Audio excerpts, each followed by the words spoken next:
Mark సువార్త 7వ అధ్యాయము చదువుకుందాం. యెరూషలేము నుండి వచ్చిన పరిసయ్యులను శాస్త్రులలో కొందరును ఆయన వద్దకు కూడి వచ్చి, ఆయన శిష్యులలో కొందరు అపవిత్రమైన చేతులతో అనగా కడుగని చేతులతో భోజనము చేయుట చూసిరి. పరిసయ్యులను యూదులందరూ పెద్దల పరమాచారమును బట్టి చేతులు కడుగుకుంటేనే గాని భోజనము చేయరు. మరియు వారు సంత నుండి వచ్చినప్పుడు నీళ్లు చల్లుకుంటేనే గాని భోజనము చేయరు. ఇదియుగాక గిన్నెలను, కుండలను, ఇత్తడి పాత్రలను నీళ్లలో కడుగుట మొదలగు అనేక ఆచారములను వారు అనుసరించుటవారే. అప్పుడు పరిసయ్యులను శాస్త్రులను, నీ శిష్యులు ఎందుకు పెద్దల పరమాచారము చొప్పున నడుచుకొనక అపవిత్రమైన చేతులతో భోజనము చేయదరని ఆయన అడిగిరి. అందుకైన వారితో ఇలాగ చెప్పాను, ఈ ప్రజలు పెదవులతో నన్ను గణపరచుదురు గాని వారి హృదయము నాకు దూరముగా ఉన్నది. వారు మానవులు కల్పించిన పద్ధతులు దేవోపదేశములని బోధించుచు నన్ను వ్యర్థముగా ఆరాధించుదురు అని వ్రాయబడినట్టు వేషధారులైన మిమ్మల్ని గూర్చి యెషయా ప్రవచించినది సరియే. మీరు దేవుని ఆజ్ఞను విడిచిపెట్టి మనుషుల పరమపరిచారమును గైకొనుచున్నారు. మరియు ఆయన మీరు మీ పరమపరిచారమును గైకొనుటకు దేవుని ఆజ్ఞను బొత్తిగా నిరాకరించుదురు. నీ తల్లిదండ్రులను గణపరచవలననియు తండ్రినైనను తల్లినైనను దూషించువానికి మరణశిక్ష విధింపబలననియు మోషే చెప్పెను కదా.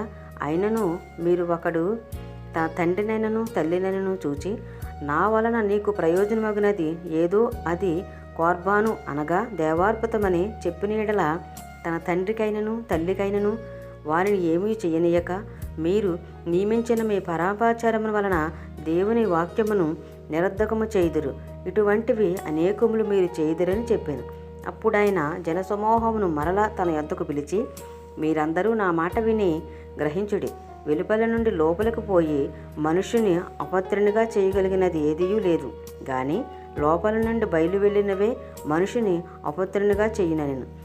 ఆయన జనసమూహమును విడిచి ఇంటిలోనికి వచ్చినప్పుడు ఆయన శిష్యులు ఈ ఉపమానమును గూర్చి ఆయనను అడుగగా ఆయన వారితో ఇట్లనెను, మీరును ఇంత అవివేకులై ఉన్నారా?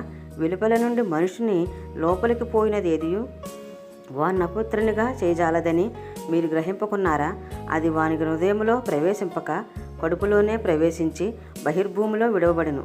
ఇట్లు అది భోజన పదార్థములన్నిటినీ పవిత్రపరచును. మనుషుని లోపల నుండి బయలు వెళ్ళినది మనుషుని అపవిత్రపరచును. లోపల నుండి అనగా మనుషుల హృదయములో నుండి దురాలోచనలను, జారత్వములను, దొంగతనములను, నరహత్యలను, వ్యభిచారములను, లోభములను, చెడుతనములను, కృత్రిమమును, కామ వికారమును, మత్సరమును, దేవదూషణయు, అహంభావమును, అవివేకమును వచ్చును. ఈ చెడ్డవన్నీ లోపల నుండివే బయలు వెళ్ళి మనుషుని అపవిత్రపరచునని ఆయనతో చెప్పాను. ఆయన అక్కడి నుండి లేచి తూరు సిదోను ప్రాంతములకు వెళ్ళి ఒక ఇంట ప్రవేశించి ఆ సంగతి ఎవనికిని తెలియకుండవలెనని కోరెను, గాని ఆయన మరుగై ఉండలేకపోయాను. అపవిత్రాత్మ పట్టిన చిన్న కుమార్తె గల ఒక స్త్రీ ఆయనను గూర్చి విని వెంటనే వచ్చి ఆయన పాదముల మీద పడెను. ఆ స్త్రీ సురేఫెనీకయ వంశమందు పుట్టిన గ్రీసు దేశస్థురాలు. ఆమె తన కుమార్తెలో నుండి ఆ దెయ్యమును వెళ్ళగొట్టుమని ఆయనను వేడుకొనెను. ఆయన ఆమెను చూసి, పిల్లలు మొదట తృప్తి పొందవలెను, పిల్లల రొట్టె తీసుకుని కుక్క పిల్లలకు వేయుట యుక్తము కాదనెను. అందుకామె, నిజమే ప్రభువా, అయితే కుక్క పిల్లలు కూడా బల్ల కింద ఉండి పిల్లలు పడవేయు రొట్టె ముక్కలు తినును గదా అని ఆయనతో చెప్పాను. అందుకైన ఈ మాట చెప్పినందున వెళ్ళుము, దెయ్యము నీ కుమార్తెను వదిలిపోయినదని ఆమెతో చెప్పాను. ఆమె ఇంటికి వచ్చి తన కుమార్తె మంచం మీద పండుకొని ఉండుటయు దెయ్యం వదిలిపోయి ఉండుటయు చూచెను. ఆయన మరలా తూరు ప్రాంతములు విడిచి సిదోను ద్వారా దెకపోలి ప్రాంతముల మీదుగా గలిలయ సముద్రం వద్దకు వచ్చాను. అప్పుడు వారు చెవుడు గల నత్తివాని ఒకని ఆయన వద్దకు తోడుకుని వచ్చి వాని మీద చెయ్యి ఉంచుమని ఆయనను వేడుకునేది.